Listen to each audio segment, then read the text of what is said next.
We are back with a brand new episode for the Sports and Stuff podcast. I believe this is number 104. And we have one of the best in the state of Texas. He also has one of the best first names I've ever heard. His name is Parker Jefferson. Yeah, I yeah, appreciate you coming on, man, and taking some time out of your weekend. How you doing today? I'm good. I'm good. How you doing? Tired. I don't know if you watched the show that show You on Netflix. The Yeah, I've new seen it. Yeah, I started watching it. I watched season one, but then I just stopped. Like I don't know. I haven't watched. Yeah, I'll probably pick back up on it. I uh I watched it till like 2 in the morning last night. I was binging it because the next part of I think the last season came out. So I watched a couple episodes. But excited to have you on today. You come from Waxahachie High School out in Waxahachie, Texas.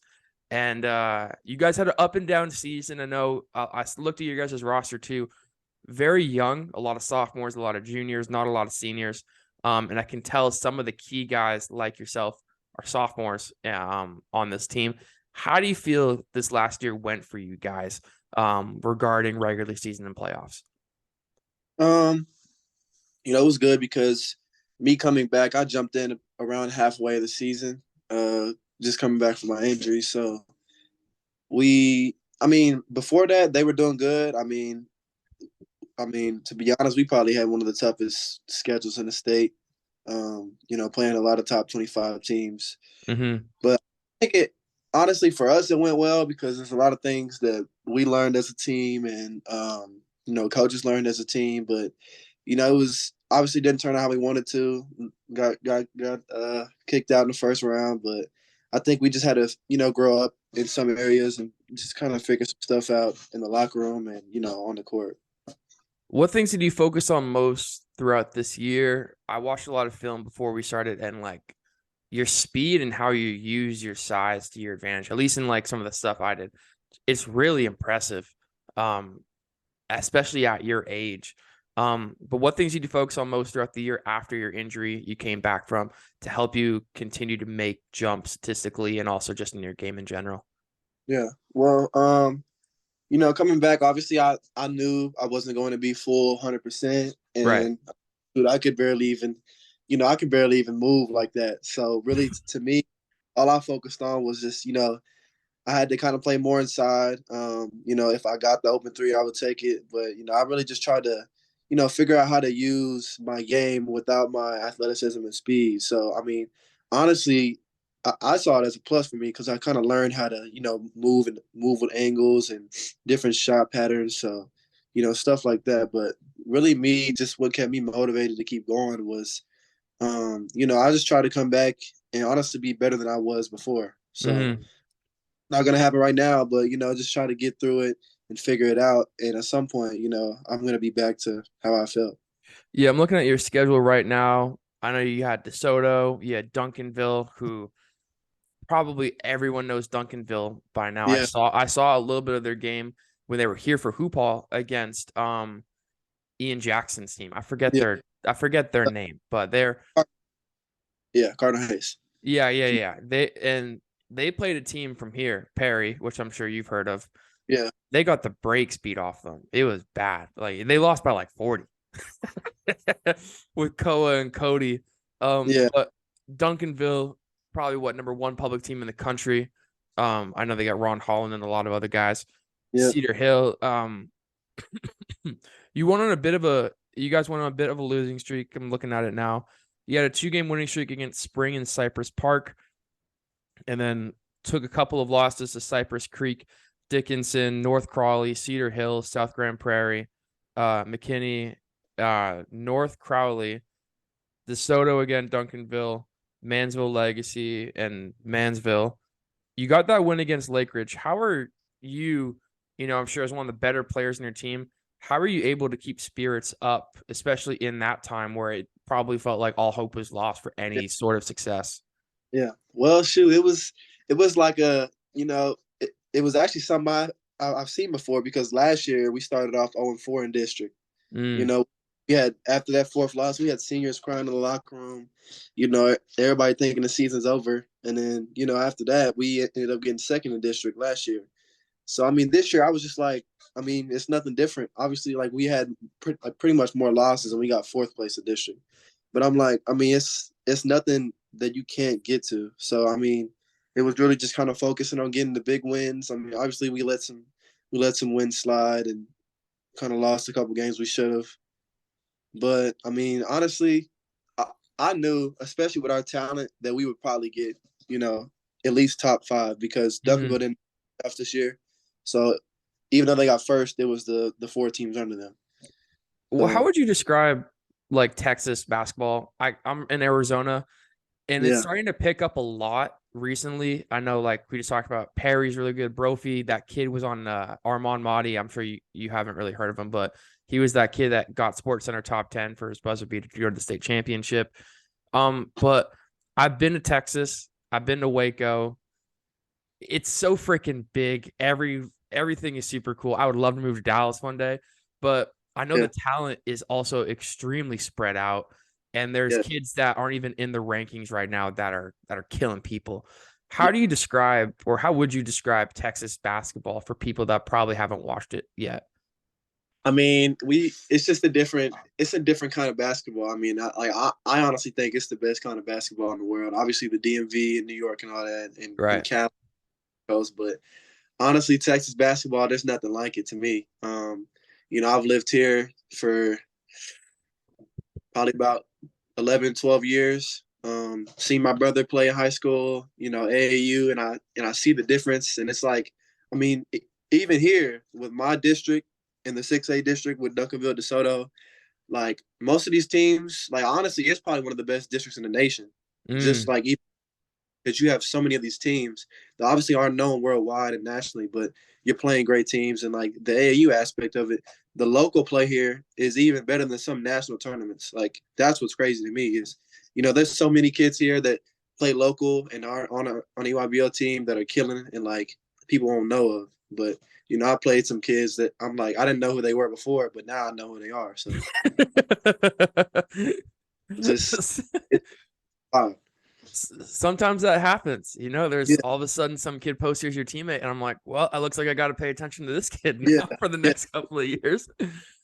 Almost every year I figure out a couple kids that are like killers that I never knew before. Hmm. Like it's crazy. You'll have to tell me a couple after we get them recording because I want to continue to look into Texas. But Yeah, let's get back to you. You were looked at as one of the top, not just in your state but in the country. I looked at 24/7 Sports. Shout out to them. Number 6 in your state on composite. Number 5, and I think just the regular top 24/7. Um, Came in 40th nationally, in the composite as well. What has it been for you continuing to rise as a sophomore, throughout even last year and this year? And how do you hope to continue to grow into an even better player?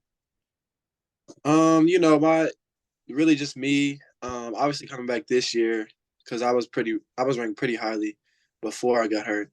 Obviously, I knew I was gonna drop down. I'm not playing. Right. Coming back, I didn't really want to worry about that too much. I didn't want to worry about having to get back to that certain standard. I kind of just wanted to get back on the court and really just play. Like most of the stuff wasn't even about rankings or anything. I was just worried about, us getting to the playoffs, winning, and just coming back stronger. Do I gotta ask? You're my first kid I've had on here that is nationally ranked. Do you guys, maybe some of your club, like your AAU teammates, guys you might just know that are also ranked? Do you guys talk about these rankings? Do they mean really anything to you? I know you guys are in high school, so I Yeah, get like maybe some of them are like, I'm number one in the country, no one can yeah. mess with me. But do you guys like really necessarily care, or is it all just about making it to college and hopefully the pros? I mean, most of the kids that I'm with, they don't really care. I mean, most of them aren't ranked, but like most of them aren't. They're not really jealous about anything. They're not like, oh, I should be ranked over this guy.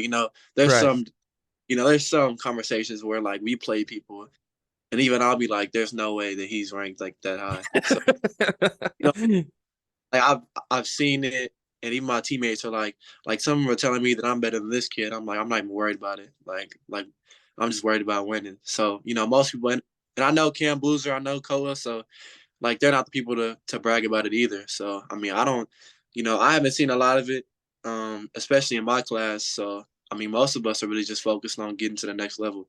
And I feel like also it doesn't matter as a sophomore. I've seen Uh, I've seen hundreds of kids be ranked as a freshman, as a sophomore, and then you never hear from them again after. yeah, And I mean, a clear-cut example of that, even though he is still ranked as Mikey Williams, he was yeah, ranked like number one as an eighth grader and a freshman. And I yeah, knew from the jump that some kid at 6'11" or something was going to come in just postering people and using his game. yeah. And it's And like I've seen it in my brother's class too, because he was class of 2020, I think. So like I've seen kids that were top ranked and now they're in college and I haven't heard of them. So they're sitting on the bench somewhere. yeah, You have been offered so far as a sophomore by Texas A&M, LSU, SMU, Florida, and you also just took a visit to Arkansas. How do you stay humble and also still hardworking through the rest of your high school career, even though you already have offers from some big time schools like those? it's really just my parents have obviously once I got my first offer, my parents were kind of, trying to get it through my head that like right now it really doesn't matter. Like you can have that offer now, you go out and have, a string of bad games, it's gonna be pulled. So I mean, obviously, that's living with some pressure, but obviously I know that I'm here for a reason and I have these offers for a reason. But I also don't want to take them for granted because, some people just want to count them up. I mean, obviously those are valuable to me. I take all of them into consideration, and I don't really want to just, use them as me being able to brag about them. So really, just I mean, once I get them, obviously, yeah, it's great, but I mean, I know I still have more work to do, even to get to that level and produce. So, What was the first offer you got, and what was like, I guess, the feeling you had after that? Because you're so young. yeah. It's like what was the feeling you had when you got your first Division One offer? So it was actually, I was at CP3 my eighth grade summer, going into ninth grade year. So my coach Mo Williams, he was at Alabama State at the time, and he was at the camp. He coached me back in fourth, fifth grade. He was the head coach, and he basically called me a couple of days after and offered me. But he's not there anymore. He's at Jackson State, but he basically told me, he was like, I mean, basically anywhere I go, you have an offer from. But Mm. obviously, I'm not posting. Oh, he went to Jackson State. I'm gonna post that. Like, I'm not gonna do any of that. But yeah, that was my first offer, especially from my coach.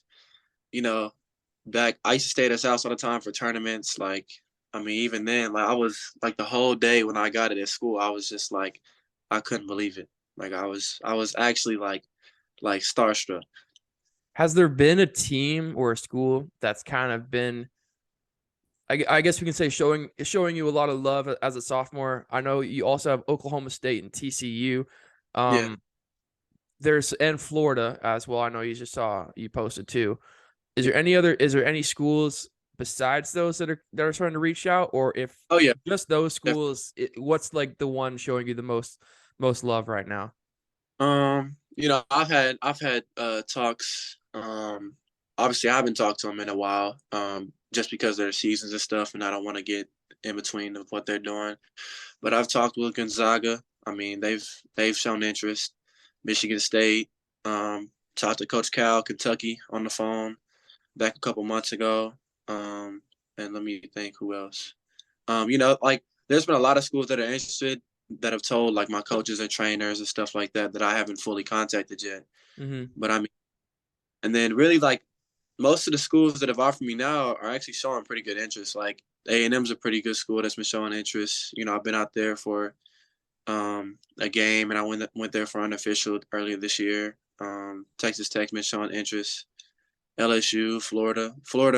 The assistant that offered me actually offered my brother. He was at Oklahoma back when he offered my brother, and we were on unofficial. So it was kind of a full circle moment.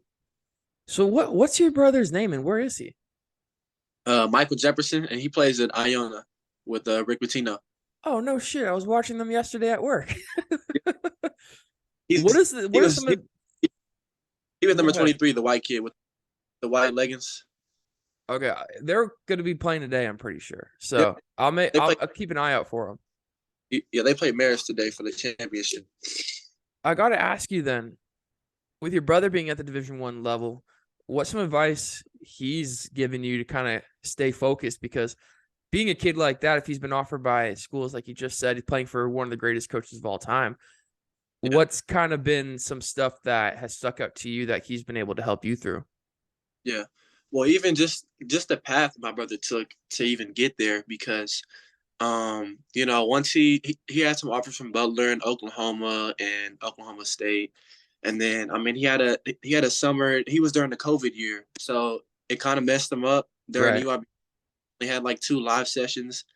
And he's not that kid that's flashy. Like, he plays the right way. He's a really good defender, can shoot, he's athletic. He's like 6'7". But I mean, like, even just seeing that, and then seeing he had to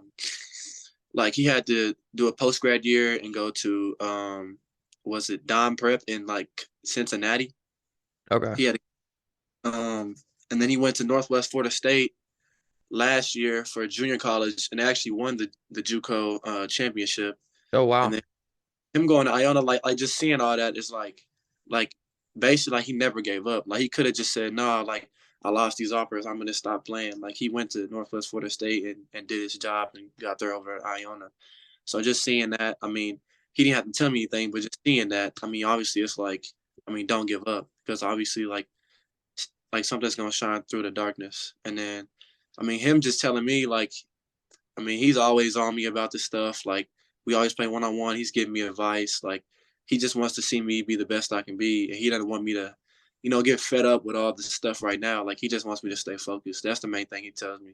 I think it's super good also for kids either in high school or like about to graduate that are playing varsity basketball to hear that story. I've met a lot of kids in JUCO.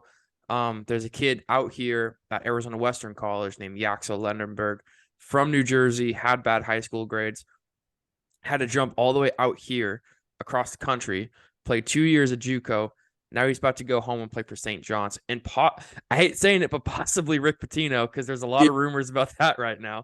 But every I think it's so good for kids to hear that, because not every story of a top recruit or a guy that's being scouted is gonna get Division I and play 25 minutes a game in college. You're gonna oh have yeah, to go. You're gonna have to go through the dirt. You're gonna have to go through some adversity. But being able to see that story and hear that, I think is one of the coolest things that yeah, people can really appreciate, because it's all about not, of course, I'm sure like a lot of people say where you start, but it's where you finish. And him playing at Iona for one of the greatest coaches of all time and possibly a conference championship, that's a pretty good freaking story, I'd say. To yeah. And it's even seeing the mental side of it is tough as well, because it took a toll on him for a while. mhm. Um, So, just, I mean, even I was trying to keep in touch and, keep him up, because I could tell. I mean, I mean, most of the coaches before college, like, they were just not good. And it was hard to see him go through that, because he's one of those players that fits in a great system like Rick Pitino. So, I mean, like, all the other scrappy ball, like, he can't play in that kind of system, because he's like IQ wise and fundamentally. You are 6'10", like we talked about earlier. Your brother's 6'7". Before Yeah. we get into kind of your per game stats and stuff, how tall are your parents if you got a brother that's 6'7" and you're Yeah. 15, 16 years old at 6'10"? Yeah. So my mom is 6'2". She played in college. Damn. Yeah, yeah, she played basketball at Arkansas, and my dad is 6'6". He played football at Arkansas. Oh, So wow. yeah, yeah. When I I went to Arkansas, they were making that cloud around that name. So You're 6'10". I know you talk about coming off injury, so probably in your mind a down year for you, but 13.6 rebounds a block a game. What still made you feel confident to go out and play the way you did? I saw a lot of film, very dominant in the post. I saw this clip in the summer, and it's of like, I think it's with you with your club team. Kid kicks it to you in the corner. You kind of do like not necessarily a fake, but you kind of just go up, yeah, you but drop, and you go and throw that shit down. The second I saw that, I'm like, I got to get this kid on my podcast immediately.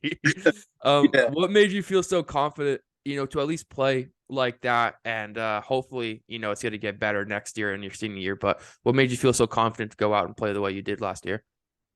You know, I mean, it's just like I said. I mean, my parents being in my corner and most people telling me like, I was like, after I saw the X-ray and said it was fractured, I immediately was like, what's next? Like, what am I gonna do about this? So my parents were kind of keeping me up, keeping me motivated. So really, they just really told me, don't worry about nothing. Don't worry about people who came here to see you that think you're the same person as last year. Like, just go out there and play. Mm-hmm. So, hearing that every day, really, and then I just want to be back on the court. I was out for like 8-9 months. I mean, Damn. that thing I wanted to do was just play. So once I got out there, I wasn't really taking nothing for granted. Or I'm going to switch the question around. We'll talk about Houston hoops in a second. Who are the people you see most in yourself? I try thinking about it because I usually try to throw a comparison at my guests when I have them on. It's so hard with you because there's not a lot of 6'10" people I've seen that can move the way you do and shoot from Yeah, outside. Who are some guys at least you try to pick parts of their game, add it to yours, or just continue to try and look up to people to help you emulate them? yeah, yeah. So I've gotten comparisons to Jokic. That's You move faster than Jokic, though. I was gonna say that. like I'm not that slow, man. You need, like chill out. So the Jokic comparison because obviously he knows how to do it all. Because I pass out of the post well, just like him. I watch him. I watch Embiid because he moves a lot. I mean, Hmm. he's doing step backs at 7 foot. So I mean him. I mean a weird one. I like to watch Kawhi Leonard. I mean I don't really like. Mm. I don't try to model my game after him, but it's just like one of those people that I watch, and he's like there's nobody that I watch that entertains me like him. Just watching him play, and I got to see him in person play the Mavericks like 2 or 3 years ago in the playoffs, and I'm just like, bro, like this dude's good. Like defense and his freaking hands are huge. Like the way he shoots, it's crazy. Like I don't even know how because most people won't even be like taken away by him. But I'm like this guy is like crazy good.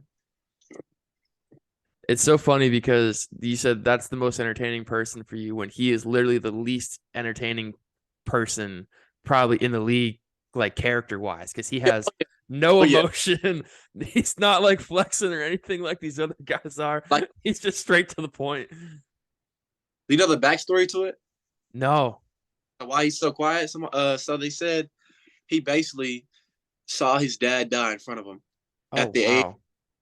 at the age of like 14 or something like that. So it's like him seeing that like that's what makes sense now. It's like because he's so quiet, like he doesn't make any crazy emotions or anything. So I mean, yeah. Once I heard that, I was like, yeah, that makes sense. That makes sense then why his uncle is his rep. Because Yeah, I was always curious. I'm like, why is his like at least like with Lamar Jackson, this whole situation going on, it's his mom that's representing him.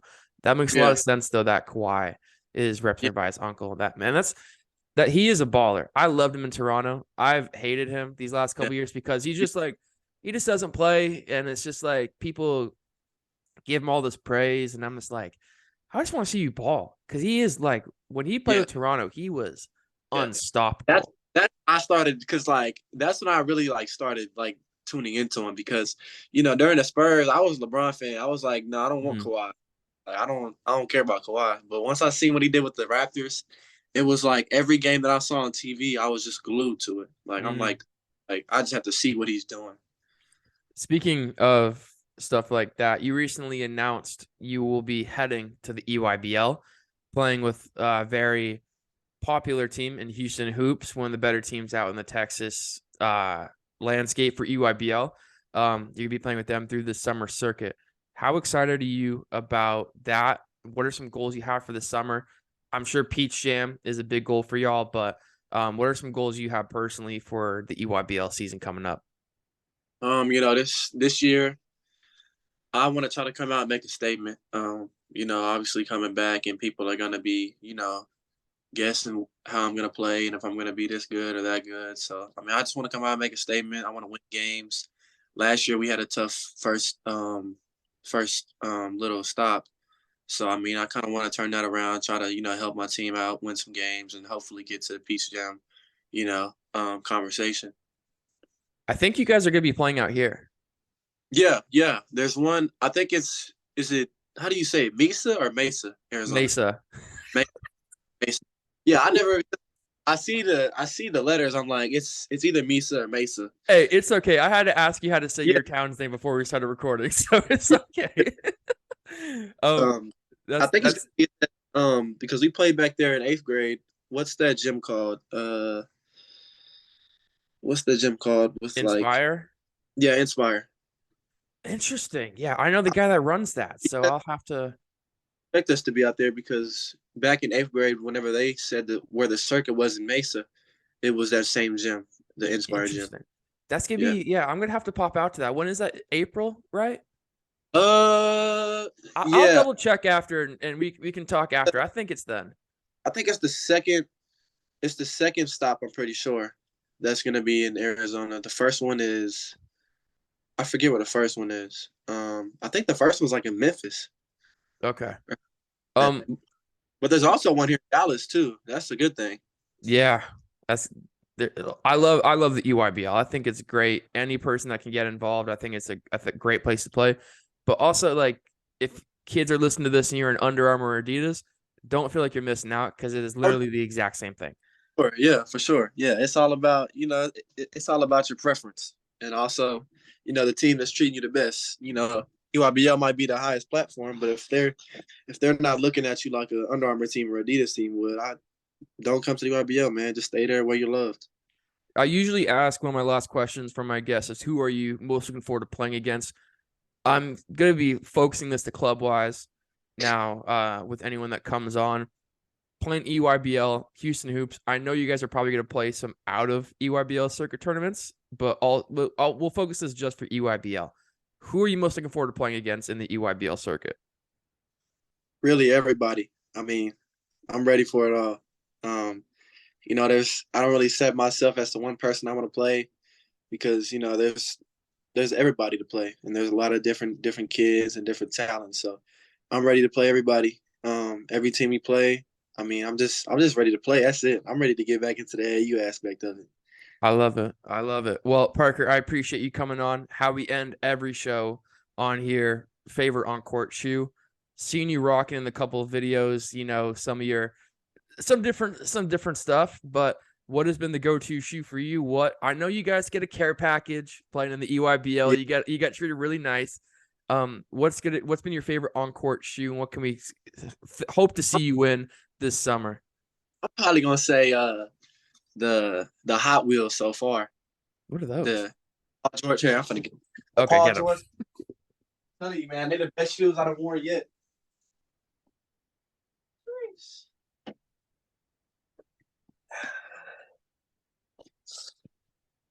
Oh, okay. Yeah, Yeah, Paul George has got some crazy shoes sometimes. yeah. And a friend actually gave them to me. He had a couple pairs. He gave me these, and I was like, "Yeah, I'm gonna take those." What size So shoe do you wear? I wear a 15. God Yes, damn. That thing is huge. a size 12 in like 4th grade. Oh my gosh, I can't believe that. Well, Parker, I appreciate you coming on and talking with us for the time you could. Anything to shout out before we get out of here? Man, shout out you, man. Shout out him because I mean, just thank you for having me. Thank you for researching me and stuff like that and getting me on here. I'm actually grateful for it. Thank you. I appreciate it. Of course, man. I'm excited to continue to see your journey. Excited to come watch you in the EYBL this summer, and we'll be in touch. So talk to you soon. Wishing nothing but the best of luck.